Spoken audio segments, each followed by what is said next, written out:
the 2K Sports pregame show. Hey, Ernie Johnson here, and I'm joined by Kenny the Jet Smith and Shaquille O'Neal. Welcome to the NBA on 2K Sports. Tonight we'll see the Denver Nuggets playing against the Minnesota Timberwolves. Minnesota's been playing with a lot of focus. The game tonight marks their second of 4 meetings they will play this season, and they come into this one feeling pretty good after winning the last time they met. It's been said that Karl Anthony Towns is the prototypical modern big man in the league. There's no doubt that he's a star with all the potential in the world, but would you guys agree he represents the future of that position?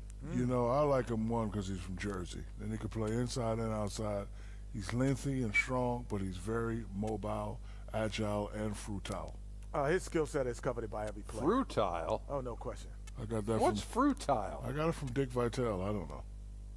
Fruitile? I heard Dick Vitale say it. What does fruitile mean? Fruitile.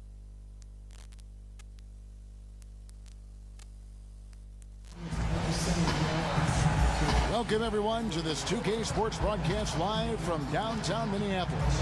I'm Kevin Harlan alongside Greg Anthony, Doris Burke, and David Aldridge is our sideline reporter. And David Aldridge. Well, guys, you know, sometimes it can be a problem when you have as much talent as the Timberwolves do on their team. And it's a lot of offensive talent as well. So are there enough touches for everybody? Now, Karl Anthony Towns says yes. He says, no matter what, we are all going to eat. There is enough food on the table for all of us. Kevin, this is always a problem for you, but we're going to let you eat first. All right, G, not a problem. I ordered more than enough for all of us. And Kevin, your last couple years, you got to mentor some young players. Karl Anthony Towns comes to mind. How good do you think he can be? Man, Cat is the next. He is what I call the next of the next. Yes, he has the pedigree. He has the work ethic. He has the IQ. Most importantly, the desire. You know, when you talk about players being better, I always like to think about if players know history. He understands history. He's been here before. You follow him through his high school years. He's always wanted to be an anchor. He's always wanted to be a very informative person. He looks for knowledge. He seeks a lot of knowledge. He wants to know what he's up against as far as history. Who am I chasing? What's his number? How many rebounds did he get? What did he do his rookie year? That's what's driving him. Now the starting group for the Denver Nuggets. Chandler at small forward with Millsap the 4. Gary Harris is out there with Nelson. And it's Jokic in at the 5, roaming the paint. And he uses the glass on the layup. We talk about Karl Anthony Towns and his willingness to learn. You can't be great, I don't think, Kev, if you're not curious. And I always thought that was one of your best qualities. You were always curious. Listen, I was super curious, and I always chased that curiosity. Not only that, I started to put the work ethic with that. If you don't put those things together, well, I would always tell him, be humble. Don't ever get to the point where your arrogance, starts to take over. Let your arrogance be on the court and what you're doing, how you're playing. Control your breathing. The young fella has a lot of good bones. I love his makeup. I love the fact that I had a year with him to teach him perspective, to teach him mentality, to teach him that you got to come in here and work on this every day. And the day that you don't, someone has advantage. And he pushes himself. Karl Anthony Towns he's from the pedigree, man. He's one of them ones. I like to think that he's under the umbrella. He's one of my young brothers, man. First free throw is good. Well, Taj Gibson is a pro's pro. The rugged power forward is known for his consistency. You can count on this guy game in and game out. Kenneth Fareed, he's checked in for Paul Millsap. And Kevin, welcome to the 2K team. I didn't realize how much you love NBA 2K. Oh, man, 2K is always loud, man. I'm a super fan. Man, this game is going all over the place, bro. Like, seriously, like, I'm geeked to see what's next, man. They got everything down. I'm sitting here watching all the little small intangibles that come with the game. I'm watching the game grow. I'm watching how better players are getting. I'm watching the online play, man. It's lit. It's lit. I can't wait to see this. Kevin, we see some coaches get extremely emotional on the sideline. Others take a more even-keeled approach, more calm on the sideline. Which coaching style would you prefer to play for when you were in your prime? Did you want a coach who was animated, or did you want a coach who was just kind of settled on the sideline? You know what? I like the coach that was settled on the sideline. You know, I like to think that great coaches are going to be able to coach you in practice, and then during the games, you know, it's about the product and what you put out on the floor. You know, coaches that have understanding, coaches that have vision, coaches that understand the game, understand that it's a game of runs, that it's a game of momentum, and has plays for those momentums and those times. Are coaches that I've always gravitated to and understood. Like Doc was kind of in between, a little bit of emotion, but he could also have a calm demeanor on that side. And Doc was on fire. I'm sorry. Doc, there was nothing calming about Doc. I'm trying to cover Doc's back here. No, shout to Doc.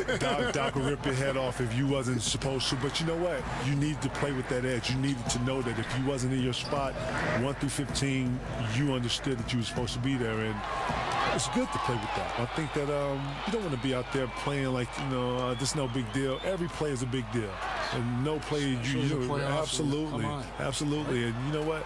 That severity, and you play with that importance, and knowing that you're playing for the next guy. So that's important. Kevin, of all the people you've faced, who is the toughest guy for you to score against? Down low, let's pick that geography. Who is the toughest to score against down there? Listen, I know a lot of people. I've always said Rasheed Wallace. I've always said Tim Duncan. They're probably the two that brought a different level of play out of me. But shout to Cliff Robinson, man. Cliff Robinson, I don't know if people know this, but Cliff Robinson, man. Cliff Robinson was one of the better defenders in the post. He was very strong. He was very long. He didn't go for any counters. He was very disciplined. He was well prepared because he was a veteran. The refs let him get away with a lot, touching and grabbing. He knew when to be physical in some positions. He knew to do what we call work early. He would meet you at the three-point line, and he would be fighting you, and you would post up probably like a step outside the three-point line. Like, he was really good at some of his techniques and how he was able to control the post. After Cliff left the game, I watched a lot of his tape, and I took a lot of his I had to, because it was so effective against me that I was able to use it against other post players on the defensive end. I never knew that story. Dennis Rodman was another guy I watched a lot. Akeem Olajuwon I watched a lot, because these guys were laterally very similar to my makeup. Akeem Olajuwon was long. He was able to laterally move with you. I was laterally able to move with guards, able to laterally to slide with some of the forwards and some of the more laterally gifted power forwards. And with that, able to get my feet together, being able to block shots, challenge the rim, stuff like that. Things that, if you're going to get better at something, you got to go and reach and find the great ones that did it before you and take it, and then I was able to apply it, and I did those things. And Kevin, there was such a whirlwind around your trade to the Celtics from the Timberwolves. What were your thoughts and emotions at that time? You know what? Being in Minnesota at that time, it was very difficult for me. I didn't necessarily want to leave. I had a goal to bring the city a championship, and I felt like I could do that. Nothing worse than when you have to deal with the reality of change. I'm not the one for change, even though I do know in order to process or progress better, you have to embrace some change. So with the help of my friends from Chauncey Billups, Teron Lue, I sat and I thought through it with those guys who had been through the trade process and talking to me, getting me to understand my options. And once I understood all my options, then I just, it was about what was best for me and my family. Wow, yeah, there's a lot to consider. Harris outside. Screen by Fareed. There's a good screen. Kicks it to Chandler. Good. And Harris gets the assist. And that's now 7 points for Wilson Chandler. And KG, you're retired from the game now, and you're stepping into the broadcast business a little bit now, aren't you? Man, Yeah, you see me? You know what? Area 21 is something that is authentic. It's me. I'm having a great time watching the games. It's really cool being a fan now. I can root for people I want to root for. I don't have to worry about preparing and who I'm a guard, and I'm getting the tea. So you know what? It's a great time. It's work. It's not just you go on there and you have a bunch of fun. We actually get some things done, and but we have a great time, man. You're a natural. Hey, Kev, listen, watching you, being around you, man, the great, rest in peace to Craig, Ernie, all of Charles, all these great influences, man, has definitely helped not just me, but our younger generations of broadcasters, man. It's totally, I didn't see this being my lane, but I'm having fun with it. Doing a great job. The Nuggets shooting their first free throws of the night right here. And they've been mediocre all season long, just about 72% from the line. Jang, he's checked in for the Timberwolves. Jones comes in for Brooks. And Denver also making a switch. Murray's checked in. Now Nelson. Taking a look at the scoring numbers. Right now he averages about 9 points a game. To the inside. That's good from Chandler on the assist by Nelson. 9 points for Wilson Chandler. Kevin, especially back in Minnesota, you have some Hall of Fame battles with a guy named Tim Duncan. Talk about what those games, what those matchups were like. Timmy, man. Timmy's very crafty, man. Our battles used to be just, especially as young guys, man. Young guys trying to establish themselves in a gritty league at the time, full of some older, dominant names at the time. Michael Jordan, Elijah Malone.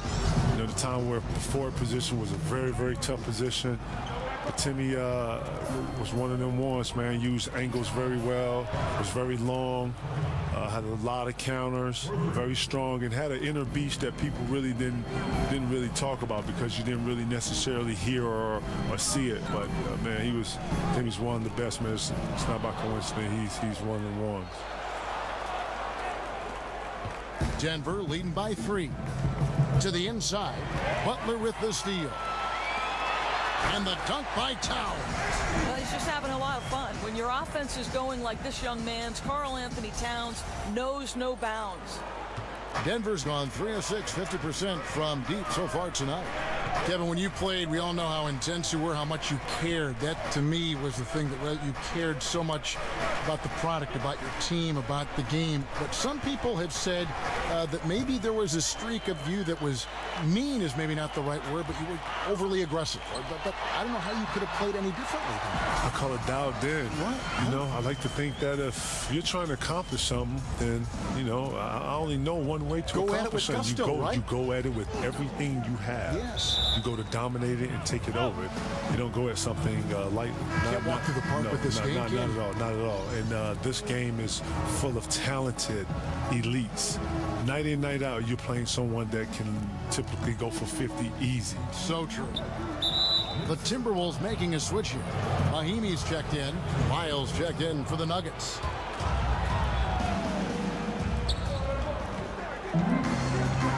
Now here's Murray. He's covered closely. There's the pass to Lyles. Kevin, when you're talking about influences, you mentioned Chris Webber's name a lot. Yeah, see, Webb was kind of, he and Stacey Augmon was at a time where I was trying to find myself as a player. Search for a roadmap, maybe. You know, who do I most resemble? Well, not only that, but just some direction. You know, at the time I was a big who had handles, and if you know anything about Southern coaches, they don't want their big handling the ball. So you get the ball up to a guard or whatever. It wasn't until I got to Chicago to where the scouts or, you know, people were able to see, like, wow, this big can actually handle the ball. He has handle a little bit. And then my high school coach would actually make me bring the ball up to show off, to showcase. No kidding. I hated it. I was like, yeah, oh, my God. But look at what happened, bring the right? ball up. And he knew that turning, I could handle it. I was like, oh, my God, I hated this. And he knew I would go and dunk him on. I was like, man, I don't want to shoot. He was like, no, bring the ball up. Anyways. Kevin, growing up watching the game of basketball, who were some of your earliest influences? My early influences in the game of basketball was Magic Johnson, obviously Michael Jordan, and then Chris Webber. Chris Webber and Malik Sealy was kind of like the younger generation of my inspiration. Yeah. St. John's was one of the destinations. Michigan was one of my college destinations. So those guys were my natural inspirations early on when I was young. Yeah. The Nuggets trail by 5.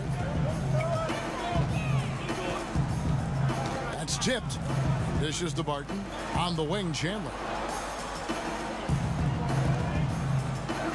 Kevin, one of the biggest moments of your career, the 2008 championship with the Boston Celtics. Talk about the camaraderie among that group of players.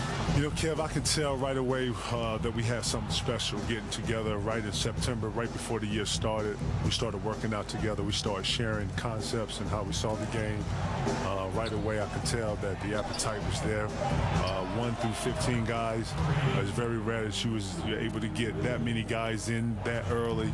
As soon as Danny, signed guys, we were in, we were lifting, we was just, around each other, understanding each other, playing a lot. We was playing a lot. Then, fortunately, we was able to go off to Rome that year. Rome was a good distraction for us because we had to lean on one another. Bond a little bit. Seriously, because, none of us spoke Italian. If we wanted to go somewhere, we was always 3-4 deep, and no one was asking and no one was telling us to be with each other. We were just naturally being with each other so much that whenever you saw us to the restaurants, 9, 10 of us, that carried over to practice. Then we got 2 teams that are very competitive. Doc was letting us be who we want to be, and he letting us play with passion, and our practices are over the top aggressive, and to the point where it's too competitive to where he has to come in and separates us and take the balls and cut the lights out and get us out of here, to the point where he just lets us go. Now we start bringing concepts to him. He started trusting our IQs. Now we start putting a couple things on defense. Thibodeau's in there. He's implementing stuff. When this flow is going like this, you don't know that you're going to win it all, but you're on the waves of something special, and that's how that felt. And Chang gets it to go. And the crisp passing has opened things up for them offensively. Now here's Murray, defended by Jones. And here is Murray. He's coming off a 10-point game against Utah. And it's slammed in by Plumlee. And the precise passing of Murray, really moving the ball well around the floor. Nice ball movement by Minnesota. Crawford passes to Jang. Feeds to Mahinmi. The dish to Crawford.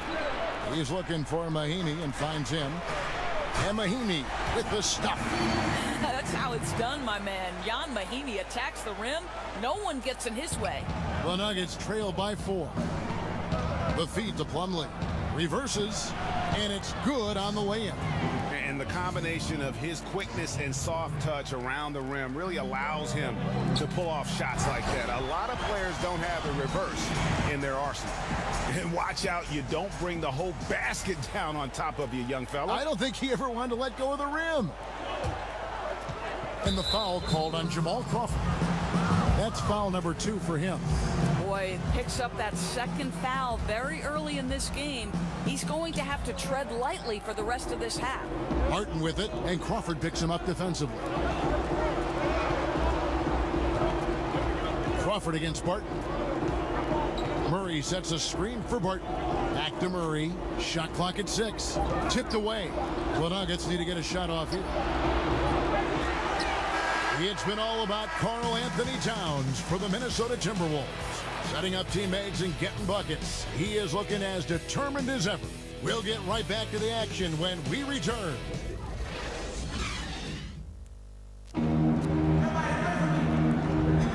All right, the second quarter beginning in just a moment. And before we move on, what do you guys think about what we've seen so far from the Timberwolves? I love the fact that they're getting so many of their points at the rim.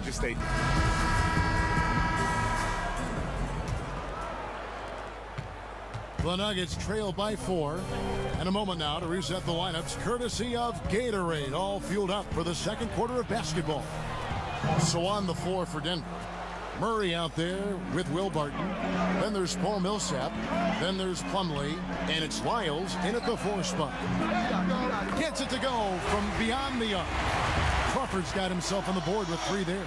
Well, you see there, the defender is doing the right thing. They're playing Butler to shoot, give him the proper respect. He recognizes it, though, and turns himself into a facilitator. Beautiful. They get a hand on it. And the foul called on Tyus Jones. That's foul number 2 for him. Oh, boy, that's 2 on him now. And If he gets a third foul before halftime, his playing time is going to have to be limited for a bit. And the officials signal the backcourt violation. Not very careful there. And KG, talk about how the greats can just impose their will. It's almost like another level. When you see LeBron, what he did to Detroit in that fourth quarter, that's a blackout. You don't know what you're doing. When you see Kobe go for 81, when you see Chauncey come down on a one, these players are blacking out. These are elite players in elite moments, taking the moment. Paul Pierce is one of the best that I've ever seen grab a moment and savor it and just put it in slow-mo. And nothing speeding them up. Special players. Special players, bro. I get a front row seat of seeing that. Ray Allen, the same thing. He had a great composure about himself to slow himself down and hit pressure shots. Tim Duncan, same thing. And ran his man straight into the screen and got a clear path to the bucket. That is how it is done. Great teamwork. That's something you develop by practicing it over and over again. That's just superb interior defense, not allowing him a free run to the rim. Millsap, that one falls. Millsap's got his second basket. And Kevin, you've recently gotten a chance to do more TV. Your show Area 21 has been tremendous and the critics love it. Talk about this chapter of your career. Well, it's something that I wasn't planning on, but, Turner brought me a great concept, and it fit the mold of what any man cave is, and that's really what it is. But the fact that we can go in, watch games on multiple channels, see multiple games, articulate it, give it from a perspective of a player, coming fresh out of this generation of players, give an understanding to this generation of players is very important because these players now are very different. Teaching these young players, still being mentors of these players, very important. And still loving this game. It's still a beautiful game. Man, the game is growing. I'm watching these kids do all types of different stuff, man. The creativity in our game now is so heightened. So, yeah, I'm having a bunch of fun, which is one thing I never forgot. The piece of advice you've always told me, man. So you continue to enjoy what you do, and it'll show. And I'm hoping that I'm making you proud of that, Kay. I'm enjoying what I'm doing, man. You're an incredible ambassador to all of those things. The game, the fun of life. You capture a lot of the fun of life. I'm trying, man. I'm trying. I'm enjoying it. So, hopefully it shows. But you just can't allow a guy that kind of position. Aldridge leaves no doubt. And there's the foul. It'll go on Aaron Brooks. That'll be his second foul of the game. Kevin, you were always known as wanting to play and always wanting to practice. You were a gym rat. What did you do when a coach would ask you maybe to take a breather? Let's sit out this game. Let's rest up. Would you welcome that? Would you just say, I'll let you know when I can't go? Or how would you handle that situation? You know what? I've always asked the coach to respect the way I get ready for games. I've always asked him to respect the way I approach the game. I've always asked the coach to respect me and my expertise of knowing my body. I'm very, very vocal. Listen, if one person needs rest, and it's me, I know how to raise my hand. I know how to say I need some rest. But, I'm a person who likes to push through a lot of things. I'm a person who understands rest, don't get me wrong. But at the same time, I'm a person who understands that practice makes perfect. And if I can work on something for as long as I can to make something better, because I know at the end when I need it, especially when I used to call it dial up. When I call, I need the answer. And he knocks down the first one. And KG, so great to see you. It takes me back. It really does. A lot of people don't know, man. We got real original ties, man. Back to the beginning. 95, man. My original man right here. Here he was, man. You were a thrill a minute, I'll tell you that. Man, a thrill a minute. Now look at us. 21 years later, dog. Man, can you believe We're still this? standing. We are.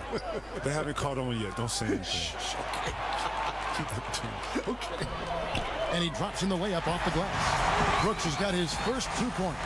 Oh, my goodness. That is how to attack the rim. Don't give the defense time to react. That's beautiful. And people may not know, KG, that you're not just a broadcaster for 2K, but you're a member of the 2K community. Have you been keeping up with the community, man? Oh, yeah, very much so. Man, listen, very much so. Shout out to all the 2K players out there. I'm Jizzle Lord. Y'all know what it is. I'm Jizzle Lord 5. Shout out to my OBF team. Y'all know what it is. Shout out to Dex. Shout out to Bug. Shout out to everybody out there playing. Wow. Right.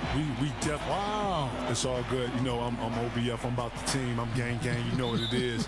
Jizzle Lord. Y'all holler at me. Y'all know what it is, 2K. Right. Third foul of the half, and that's the risk you take leaving him out there. Denver shooting their third and fourth free throw shots of the night. Kevin, you were so successful jumping from high school to pros. What do you think about the current situation now, the age of 19, the minimum to go to the draft? You know, I'm always be a fan of the younger kids being able to have the opportunity. I don't like when you put parameters. I could see if college was really teaching these kids and really giving them a solid situation to be able to have something to defer to. But, you know, these kids are not learning at the rate that you would like them to learn in college. And plus, they're not staying in college to these great institutions to be able to apply some of the things they're learning.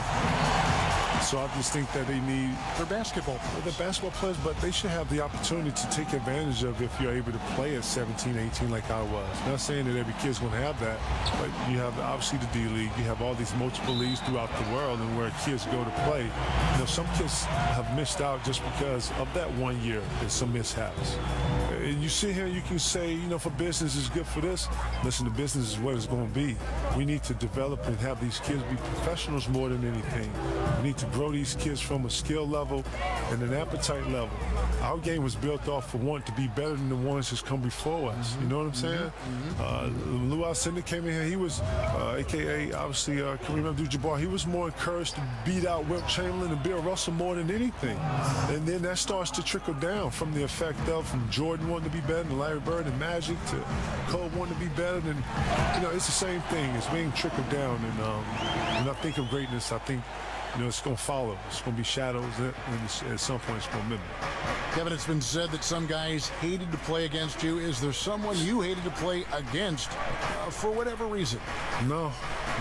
You enjoyed every challenge? I enjoyed every competitor because on the offensive side of the ball, I was always challenged when to use counters or what type of moves I was using. I took a lot of pride in having a variety of moves for different types of defenses. And each guy is going to bring out a different side of the offense in you. And then turning around and then being that defender and being able to guard the post player or the post or whatever the post player was or whatever. Rasheed Wallace was always a tough guard. Tim Duncan was always a tough guard. Zach Randolph was always a tough guard. Chris Webber, Dice, Karl Malone. Great names. And Gibson kicks to Aldridge.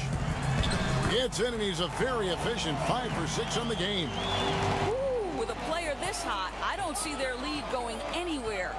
Kevin, with intentional fouling, with poor free throw shooters being sent to the line currently, the hack of Drummond, hack of Shaq, I mean, all this stuff, hack of DeAndre Jordan. What are your thoughts on all that? You know what? I like it.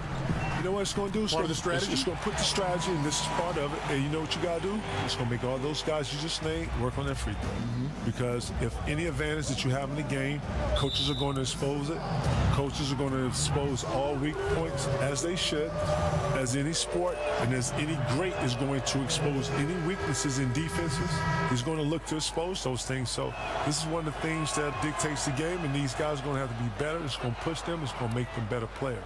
Here's what Minnesota's going with right now. Towns, he's checked in for Gibson. And Tyus Jones subbed in for Brooks. Kevin, we know how hard the players work, the elite players work the hardest. We know the coaches work so hard. Everyone in that coaching staff, everyone wants the game called right. Is an added referee something that would help the game in any way, do you think? More eyes on it. We got 3 right now. Listen, that's a lot, That man. is a lot. And we're yelling at those 3. Listen, more eyes on the prize, if you will, so be it. It's just about how the game is. You want referees to be consistent. You want referees to also let the guys play a little bit. You know, that's just my preference. I'm not a league official, nor do I know flow and momentum. I'm just talking from a fan perspective and watching it. But, you know, as a player, find things to complain about because that's what a player does when it comes to advantage versus disadvantage. But fourth ref, I don't think it would hurt. To me, it would be about how they were calling. Here's Tom. Wow. How about the creativity, the athleticism? That's a rare combination for a guy his size. Go to work, Cat. And that was Under Armour bringing you that replay. Unleash chaos. And what a play it was. Jokic draws the double. Shoots over Towns. And the rejection by Towns. Here's Here's Jones. Good for the basket. Starting off 1 for 1 with that shot. And they keep hammering away at him inside, forcing the ball into the paint. Kevin, what a lot of fans don't get to see is all the work players do behind the scenes at home, before games, after games, on off days. Can you talk a little bit about that? Getting your body ready from the end of one game to play the next game. I mean, I've seen it, but you talk about it. Yeah, the wellness starts right after you stop playing. The minute you come off the court, you're iced. You got to do progressions where right after the game you shower. Obviously, you got to get massages. You got to get some type of wellness on your legs, just because you're running so much. People don't know that you have to lift weights. When we was in Boston, we lift every other day. We had a strenuous strength program. Shout out to B-Do. Brian Dew, who was our strength coach up there, never let us get a day off. And if you didn't lift weights, then we find you as a players. Players find you. Because it's important for you to come in here and be strong. We need everybody to be as strong as they can be.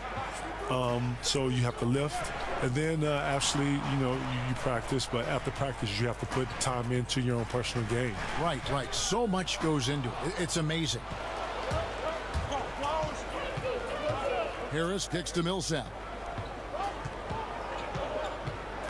Ball's knocked loose. Muhammad with the steal. 2-on-1 as they jump out on the break. And Cole Aldrich with the slam. Tremendous vision for a big man. One reason teams are reluctant to run an extra guy at Cat. Look at the last game for the Minnesota Timberwolves. It was a win against the Los Angeles Lakers. And on the road, their perimeter shooting really helped to kind of keep the crowd out of the game. No, I completely agree. They completely took the crowd out of it. They were scorching hot from the perimeter all night long. Looking at who's out there now for the Timberwolves. Zhang comes in for Cole Aldrich. And it's Butler in for Jamal Crawford. Wilson Chandler's checked in for Denver. Martin comes in for Harris. Well, leaving no doubt on that one, the explosiveness of Cat.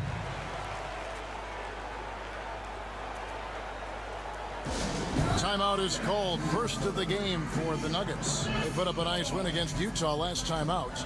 And how about that bench? I mean, you got to give it up for that second unit. They really sparked that victory. Yeah, I don't think there's any doubt, Greg, that the guys off the bench stepped up and provided the necessary spark.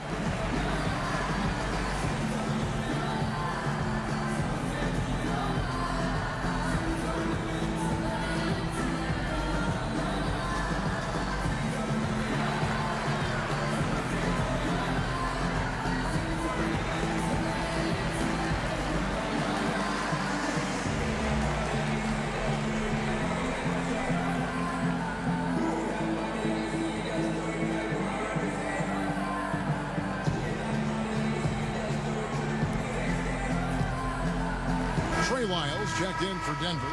Murray comes in for Nelson. And a look now at the four areas where shots can come from.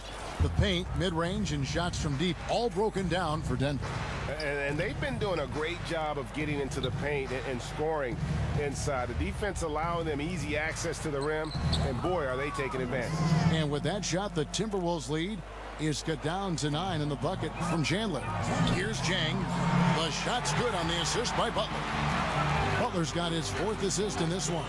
Yeah, that's the 3rd bucket in a row from the paint. This defense needs to clog those lanes in the middle. And that'll be Denver as it goes out of bounds. Nuggets retain possession.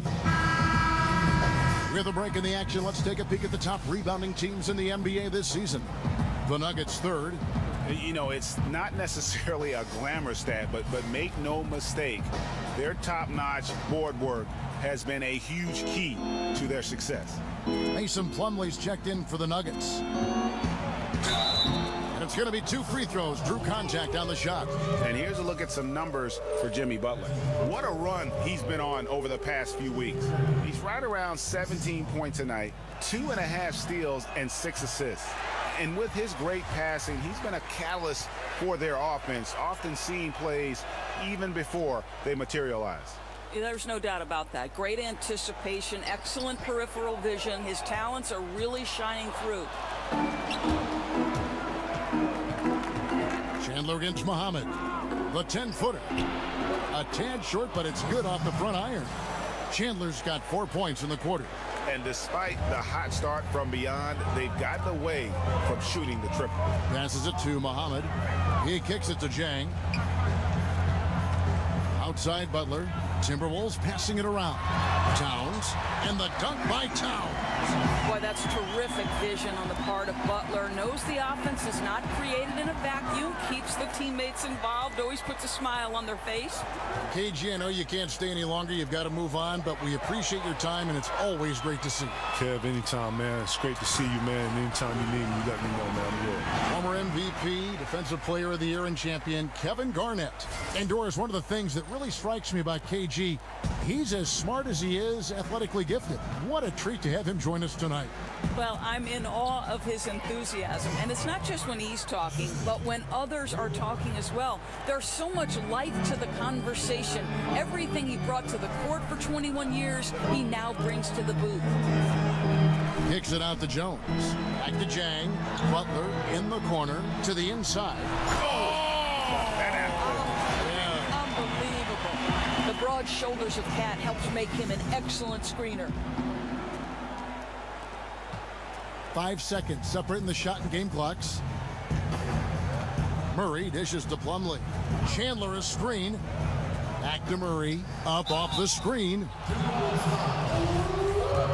Foul call that time on the way up. That'll give him 2 chances at the free throw line here. Way to attack there and then create the contact. Yeah, in this quarter, they've had the right approach. Driving and drawing. Initiating contact. Create opportunities. Get to the line. Probably as close to a sure thing as you can have at the free throw line. Back to Jones. Here's Muhammad. That 3 off the mark. And so it's the Minnesota Timberwolves with a 10-point lead. Some breathing room heading into the break. Their shooting has been the big key. Their percentage from the field so far has been terrific. It's time now to go courtside as we send you over to David Aldridge from the sideline. Thank you, Kevin. With Karl Anthony Towns. Karl, you got some scoring going in that first half. What did you take advantage of? I'm just finding spots, not chasing it, letting it come to me. Just using what my teammates give me. Productive half so far, Karl Anthony. Thanks a lot. Back to you, Kevin. Thanks for the great interview, David. And we'll be back for the third quarter of basketball following halftime. And now, the 2K Sports Welcome Halftime back, Show. folks. Ernie Johnson here along with Kenny the Jet Smith and Shaquille O'Neal. We're going to break down. The first half was all about Karl Anthony Towns. He ended up with 24 points, 5 rebounds, and 1 steal. And Shaq, what do you think about what we saw from Minnesota? Wow, the big cat giving him the business. He's still... And that will wrap up.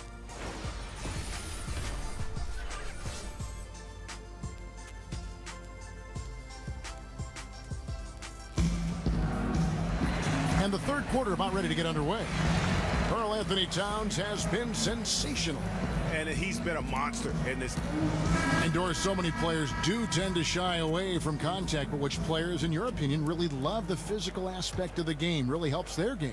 Well, let's go old school. And the ground and pound game of Zach Randolph. The guy doesn't have an inch in terms of his vertical jump, but has managed to be well into his second decade in the NBA. For me, Zach, Sibo doing work on the box, a thing of beauty.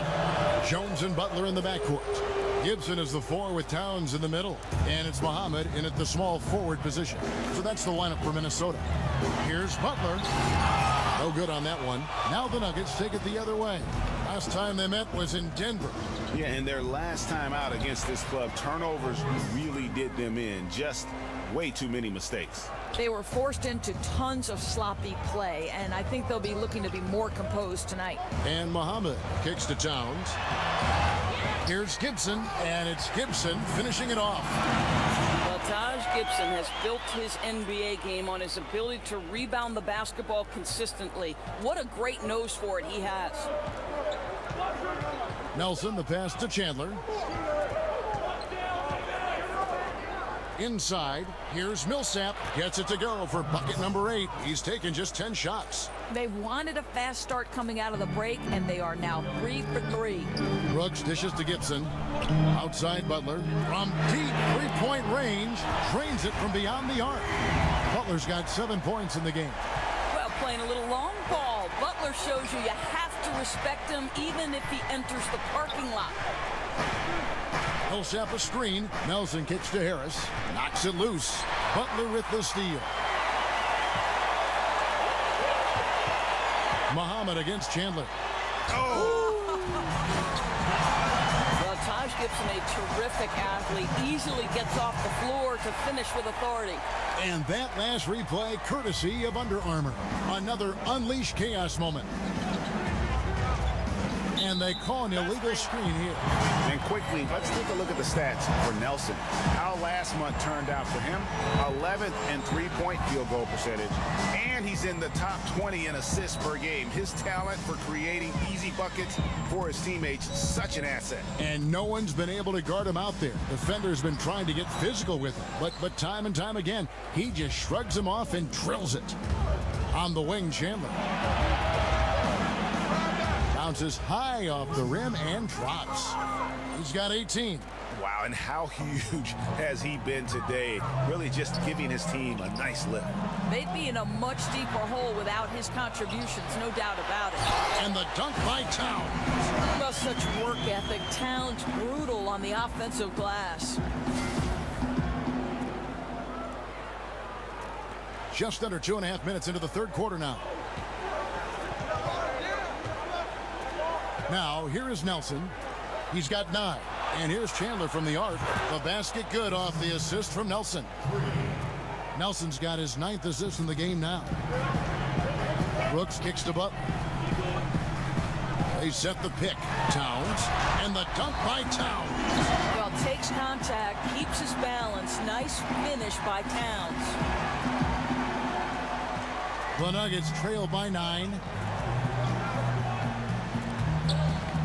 Nelson outside, stolen by Brooks. Fast break, Minnesota. Here's Butler, and slam dunk by Butler. An agile play to get his hand in there and get the steal. Intelligent play to immediately start the break.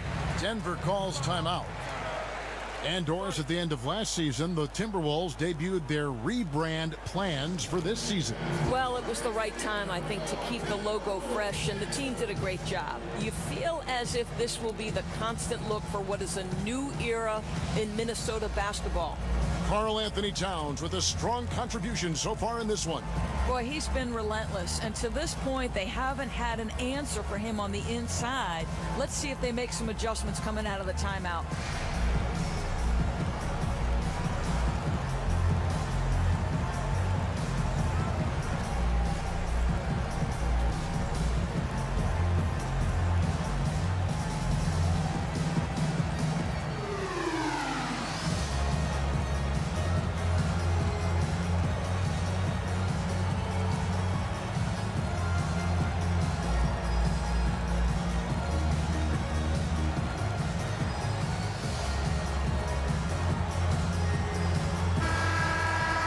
We get a chance to check out the standings out west. Already we're in December. Taking a look at Minnesota. They're looking extremely sharp right now, poised in the top spot and playing very well. And of course, Denver, quite a few spots down the ladder right now. And I think for Denver, hanging where they are, right in the middle of the standings, will not make things easy for them down the stretch. Oh, that's for sure. I mean, this is where the pressure really starts to build. Any little slip-up between here and the end of the season, and they could find themselves sitting at home for the playoffs. Here's Muhammad. Nice D from Chandler. The Nuggets trail by 11. Nelson kicks to Millsap. Knocked away. Towns with the steal. And the dunk by Towns. Well, don't sleep on the foot speed of Karl Anthony Towns. He's a factor in transition. Denver's gone past the three-point line for 13 of their shots. They're 6 of 13.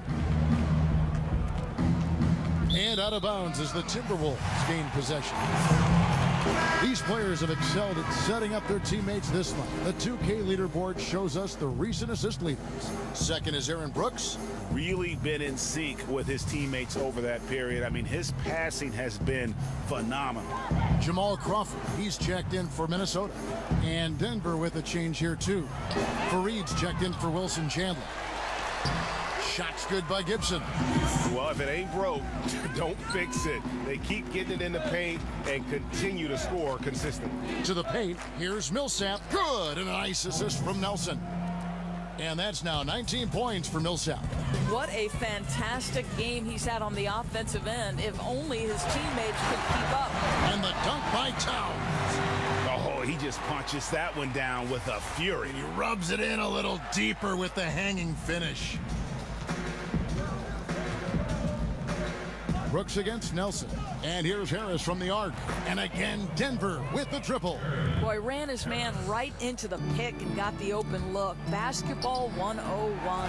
And it's Gibson finishing it off. Well, you love to watch Taj Gibson start to cook on the offensive end. Right now, just playing to his strength. Nelson, the pass to Millsap. Fareed against Gibson.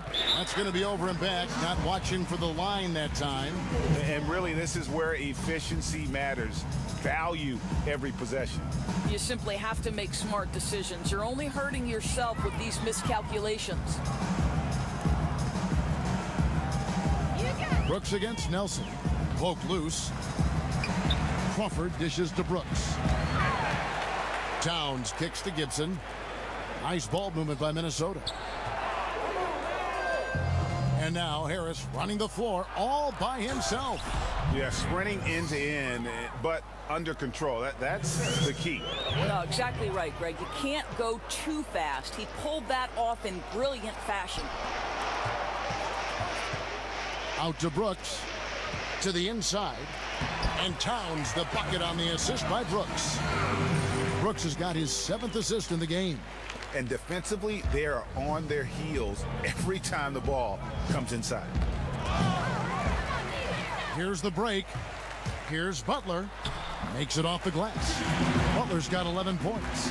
Well, that's quick hands and a quick mind by Jimmy Butler. Creates the turnover, gets right out in transition. Nelson kicks to Harris. Pass to Jokic. Millsap in the corner. Over Butler. And that one off the back of the rim and in. And that's 21 points for Millsap. And it seems like he's found a rhythm. Millsap connecting time and time again. Brooks with no one around. Butler. And there's another one for the Timberwolves. And they're beginning to just flat out fall apart defensively right now, especially on the interior. Denver calls timeout. Doris, you were born in New York, became the first female analyst to ever call a Knicks game. Talk about the emotions that night, having traveled that incredible journey. You know, Kev, it was both magical and nerve-wracking. You know, I grew up a Knicks fan when there was a healthy Bernard King, and the league had absolutely nothing for him when he was doing work on the low post. Hubie Brown was an idol of mine, but it was also nerve-wracking to be the first woman to sit in Clyde Frazier's seat. It was sort of awe-inspiring and a ton of fun. And some changes here for the Timberwolves. Mahinmi comes in for Karl Anthony Towns, and it's Jang in for Taj Gibson. The Nuggets also changing it up. Mason Plumlee's checked in for Jokic. Barton comes in for Gary Harris. And Murray's subbed in for Nelson. Here's Millsap. Uses the glass to drop it in. Millsap's got 10 points in just the second half. Dominating this quarter. He's been absolutely fantastic shooting the ball, and they still trail. Barton against Brooks. Here's Mahinmi. And Mahinmi with the stuff. Hey, Kevin, you do not have to be a gifted scorer. Jan Mahinmi willing to create offense, working hard on the offensive window.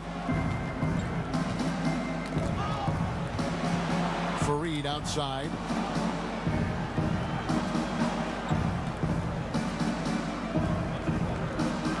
Clock at 6.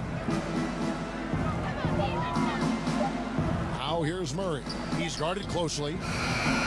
The Nuggets keeping it alive, a new 24. The shot's good from Plumlee. Oh, easy putback. No one got a body on it. Boy, I'll tell you, Greg, that's just inexcusable. All they had to do was box him out. You learn a lesson the hard way in that instance.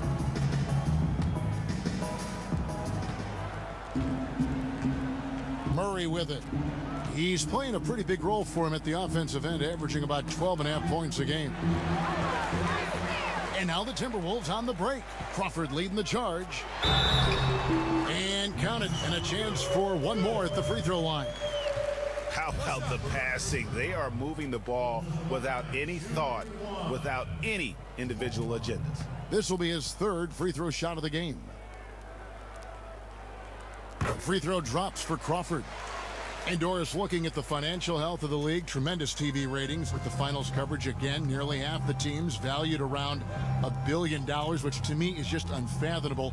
Are we in the golden age of professional basketball in this country, of the NBA? I think certainly we are in one of the great generations for the NBA. And think about this. I know soccer is the most popular game worldwide, Kevin, but increasingly basketball beyond the borders of the United States is one of the most popular and fastest growing sports. So I don't think there's any question the NBA is at its peak of its popularity with no end in sight. And I think there's a reason for that. You know, I think there's something very tangible and touchable to the NBA fan. Look at a guy like Steph Curry. He looks like every man, and yet he's finding tremendous success. That's appealing to NBA fans of the next generation. Okay, 2 hands for safety. That's what they say, right? That's right. He was ultra safe with that dunk, no question. The Nuggets trail by 16. Millsap a screen on Brooks. Double team on Millsap.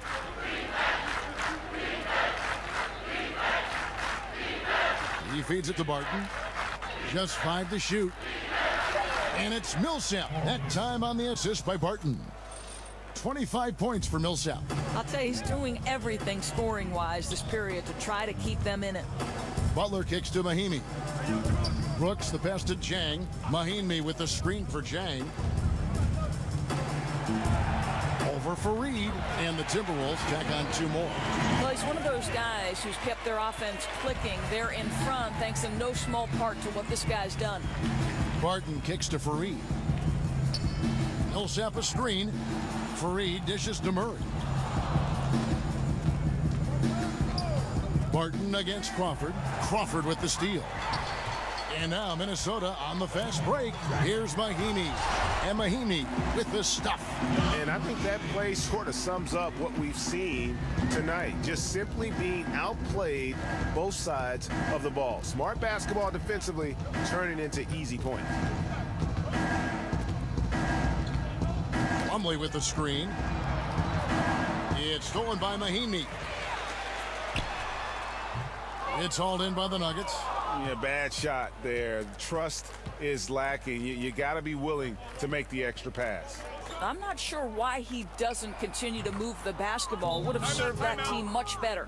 And he's had an excellent performance overall from the field. So the Timberwolves called their first timeout. And one of the things about Will Barton's game that to me makes him such a force is how unpredictable he can be. He plays at times almost like a man out of control, and it really does work to his advantage as he is a difficult guy to deal with in those one-on-one situations.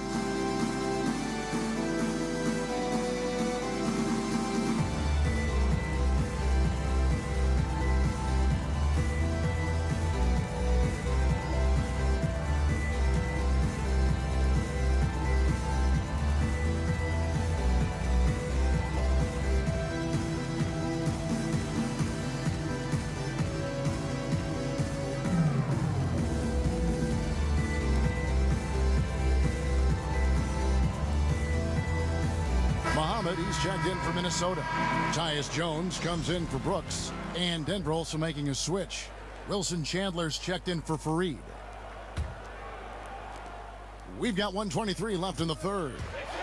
And to back up the point with Barton in his chaotic play style, he knows exactly what he's about. Famously saying, Greg, I'm so creative most of the time, I don't know what I'm going to do. And, you know, that might sound glib, but it is just how Barton plays. I mean, a fantastic competitor who just does what it takes to win. He gives you a little bit of everything out on the floor. The shot by Chandler, wide open. And it's Denver scoring again. In such a rhythm right now. Feathery touch. He's lighting them up. Butler kicks to Zhang. No good on the shot. Good work defensively by Millsap. Pass to Barton.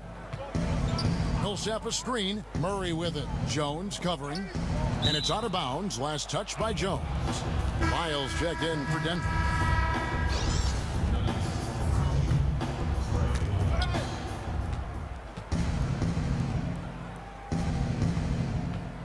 Just 5 on the clock. They set the screen. Deep 2 from Murray. And good. Got the friendly bounce off the right side of the rim. Murray's got 5 points now in the quarter. And the dunk by Muhammad. And with that monster wingspan, Muhammad finishing with ease. 20 seconds left in the third quarter. And there's a foul. It goes on Jimmy Butler. That is his first foul of the game.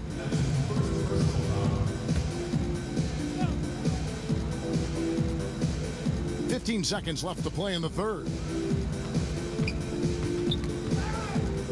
Now here's Murray, defended by Butler. Poked away.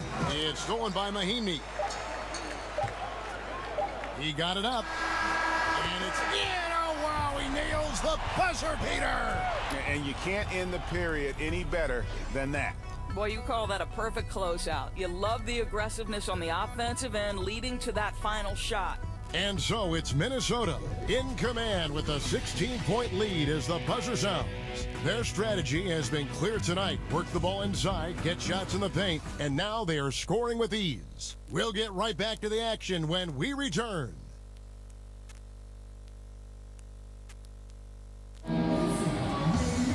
Welcome back as we get ready to start the fourth quarter.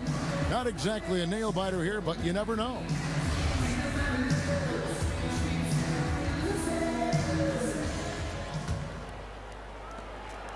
Minnesota leading by 16. And Denver will start the fourth quarter with Miles out there with Plumlee. Then there's Murray.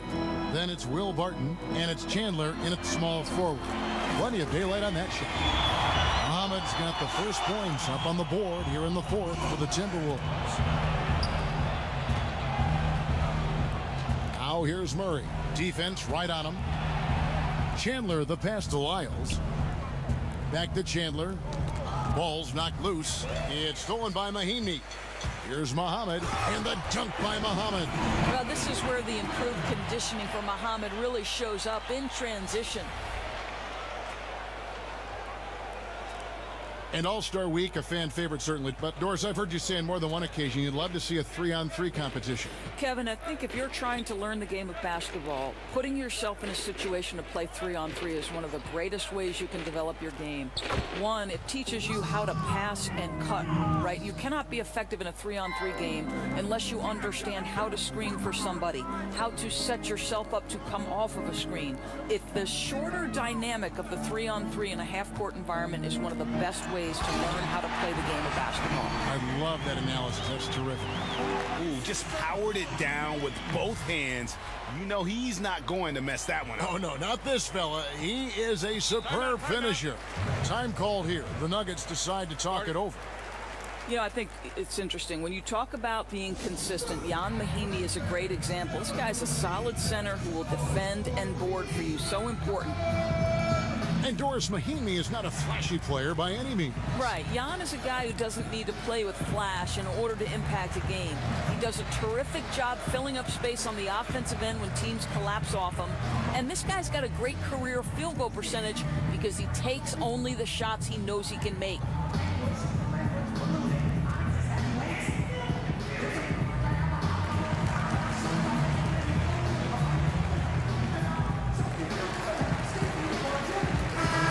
Timberwolves making a switch here.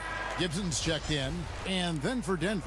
Jokic has checked in for Lyles. Harris comes in for Will Barton. And Jameer Nelson is subbed in for Jamal Murray. Kicks it to Nelson. Back to Jokic. And there's the foul. It goes on Taj Gibson. That'll be his second foul of the game. Doris, for you in evaluating how good a player was over his career. You can look at analytics, statistics, whatever avenue you want to take. How important are the rings, the championships in that equation for you? You know, I know there is some conversation that's saying if you don't have a ring, your career wasn't great. I would say this to you. Karl Malone and John Stockton are in no way diminished in terms of their Hall of Fame credentials simply because they lacked a ring. Sometimes it's the era within which you're operating. Michael Jordan was the greatest player of his generation. Some would say the greatest player of all time. I would say that Karl Malone and John Stockton, unfortunately, were at their peak, in the peak of maybe the greatest player, Michael Jordan. So in no way is someone like Patrick Ewing diminished in terms of his stature and greatness simply because the Knicks were never able to break through. I don't buy that argument. You frame that so well. Jones kicks to Butler. 5 to shoot. Jang dishes to Gibson. And it comes off the front of the rim. The Nuggets trail by 20. And the pass to Harris. And the bucket counts. 3-point chance here. Yeah, he needs to take a lot more shots. He's been efficient, trying to get his teammates involved, but it's time for him to step up. Of course, you've been a color analyst for both men's basketball, women's basketball. Stylistically, what's the difference, in your opinion, between the two, if anything? Well, I think there are a number of differences. The primary one being athleticism is slowly starting to take shape and more dictate the outcome of success in women's basketball. Whereas athleticism has always been a part of dictating the outcome of games. The above the rim aspect of the NBA versus, for the most part, the below the rim aspect of the WNBA. That would be the primary difference for me. But the fundamentals, too, sometimes stand out. The women's game, I think, really, you can see fundamentals so strongly. You can, Kevin, and I think what helped the women's game tremendously was, especially in the WNBA, you had NBA coaches transition to roles in the WNBA, the Bill Lambiers, the Mike Tebow, so they taught that group how to be pros, how to win on that level. Excellent point. Plumlee with the screen. Nelson, the pass to Harris. Lets it go. And again, it's Denver. A look at the clock. A little under 3.5 minutes gone here in the fourth. Dishes to Muhammad. The kick outside to Butler. Nice ball movement by Minnesota. And finished off by Jang. Wow, big time size, speed, power combination from Gorgui Dieng. Wow. Jones against Nelson. Harris outside. Plumlee in the high post. And Jokic with the basket on the assist from Plumlee. Plumlee's got his 4th assist with that last one here tonight.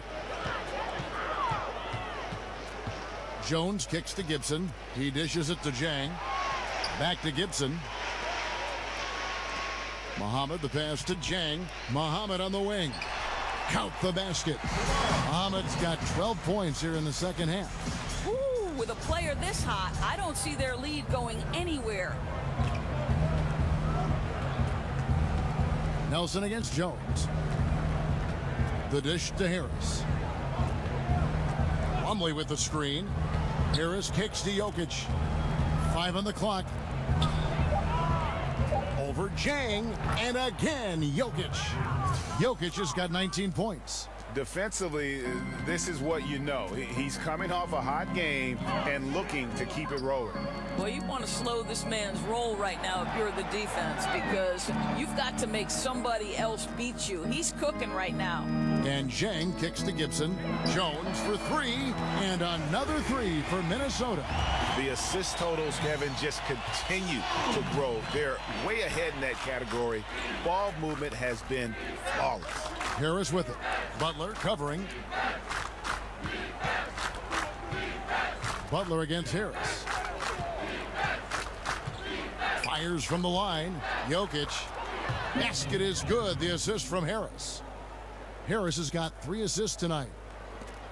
Timberwolves leading by 19. Jones dishes to Jang. And finished off by Jang. Yeah, just solid work on the back end of that play. Yep, you're right. Finished hard with 2 hands on that stuff. For Denver, they've gotten all 8 of their shots in the fourth quarter to drop. Truly remarkable. Jokic passes to Chandler. A rebound by the Timberwolves. Gibson's got his 3rd rebound on the night. Here's Butler. A good finish at the rack off the slick feed. Butler's got 4 points this quarter. After an ice-cold start to this game, he is pouring it on here in the second half. Nelson against Jones. Jokic inside. Count it. Jokic has got 12 points in just the second half. Dominating this quarter. He's been absolutely fantastic shooting the ball, and they still trail. And Zhang kicks to Gibson. The shot by Muhammad. Nobody around. Goes back up. Here's Butler. Back to Gibson. Now Muhammad feeds to Zhang. Butler in the corner. And Muhammad has it in the corner. Just 3 to shoot. Jones from outside. Good D by Nelson. The Nuggets trail by 21. Lets the 3 fly. Hits it from 3-point range. Great game for him. Double-double now. 12 points and 12 assists. Butler in the corner and out of bounds as the Nuggets gain possession. Some changes for Minnesota. Towns, he's checked in for Gorgie Dang. And it's Brooks in for Jones. Paul Millsap's checked in for the Nuggets. Nelson dishes to Millsap. Chandler outside. And the 3 off target. A blown opportunity after the 2-man game creates a terrific look. Well, he simply misfired. You've got to capitalize when the screen opens up wide open shots like that. Gibson passes to Towns. And Muhammad kicks to Gibson. Shot clock at 6. And stolen by Harris. And that one, good. You know, he's been giving them points, but they still can't seem to get over the hump tonight. Timberwolves leading by 16. Gibson, good for another basket. He's put up 10 shots and made 7 of them. And they're passing the ball very crisply here. Brooks against Nelson. Millsap at the elbow. The feed to Chandler. Got a piece of it. Muhammad with the steal. Towns dishes to Muhammad. Good, and the assist goes to Towns. And it's now 23 points for Shabazz Muhammad. Yeah, the chemistry has been terrific. Really impressed with their offensive execution. Jokic a screen. Harris outside. Passes to Chandler. Shoots over Muhammad. Chandler, no good. Minnesota's gone 3 of 5 from beyond the arc since the final quarter's gotten underway. The kick outside to Butler. And here is Muhammad.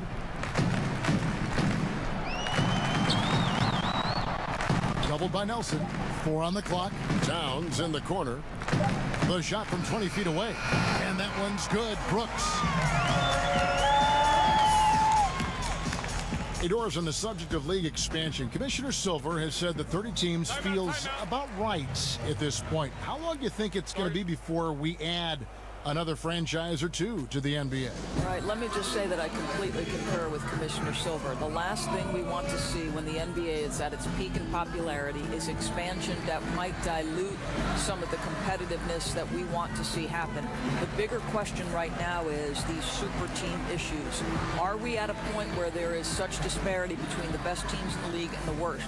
Let's address that first, and then we can look at expansion down the road. So you do not like the super team aspect that we're beginning to see formulate from time to time? I don't necessarily want to say that. I think the jury is still out, Kevin. We have to see how the next 2 or 3 years plays out as it relates to both Cleveland and Golden State. I think there was a period in the 80s where it felt like it was the Lakers and the Celtics every year. Let's not overreact, but certainly let's not add teams before we make sure we are where we need to be from a competitiveness standpoint.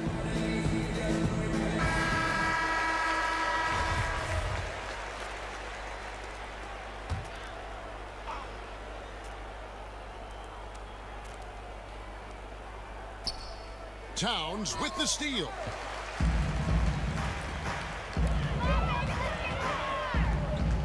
He kicks it to Brooks.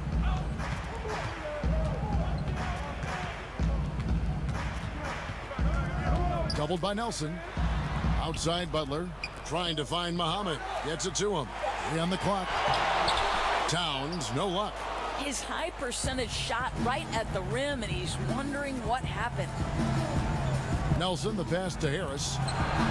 And a little luck that time, but it drops. Harris has got 14 points now in the second half. Boy, nice team basketball being played right there. You see the open man, and you deliver the ball right away. Brooks against Nelson. And the dunk by Towns. Another solid game from this guy shooting the basketball, just adding to this lead. So hard to defend. Harris outside. Pass to Millsap.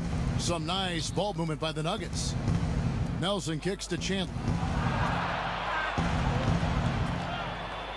Shortening the preseason, adding a week to the regular season to avoid some back-to-back stores. How much is that going to help the players, you think, stay healthy? You know, this is a fascinating development in one of the areas where the NBA was so proactive in long-term health and well-being of their players. Kevin, I'm anxious to see. Everybody was frustrated by the number of preseason games. They didn't matter. And so I think by taking some of those games that have zero impact on the season, zero impact on how you evaluate and put your team together, is going to be critical to avoiding back-to-backs and the dreaded 4 games in 5 nights. I'm so excited to see how this plays out. Doris, we're going to get a better product in the regular season. We're going to see players fresher, less injured. I mean, it's a win-win. Agreed. Here's Jokic. Good. And Harris gets the assist. Well, guys, this was never really a contest. Just a total obliteration, if you will. And you can safely say mission accomplished now for the Timberwolves. As one-sided as it gets today, you know, there were some dominant moments in about every facet of this game for that team. Yeah, I mean, Kevin, it's hard to think of what didn't go right for them. Game planning by the coaches, execution by the players, everything was just on target. And so now, on the year, they'll have 35 wins to their credit. And as we get set to put this one to bed, a one-sided season series thus far, they've won 2 straight. And you know, when you look at the huge impact he had, just a monster game for Karl Anthony Towns. Boy, I think he made his presence felt in the paint more than anywhere else. This guy's rebounding numbers were outstanding. He controlled the glass. Brooks, left side. The Timberwolves need to get a shot off here. And giving the fans what they came to see, a spirited performance. Yeah, it really was. They wanted this home win badly, and they went out and took it. So it's Minnesota winning this one easy, and the outcome of this one was never in doubt. And boy, they really put in a supreme effort. It just felt like once they had that lead and it was comfortable, they were not going to relinquish it. And now let's catch up with David Aldridge, who's standing by from the sideline. All right, Dave. Thank you, Kevin. Jimmy, how confident are you that you guys can build on this win and keep the momentum going? Very confident. Like I said, we got a great group of guys. We play together, play hard. We can win. I know you'll like to keep that going as we go on in the season. Thank you for your time. Back to you, Kevin. Thank you, David. Great interview once again. Well, folks, that's going to do it for now.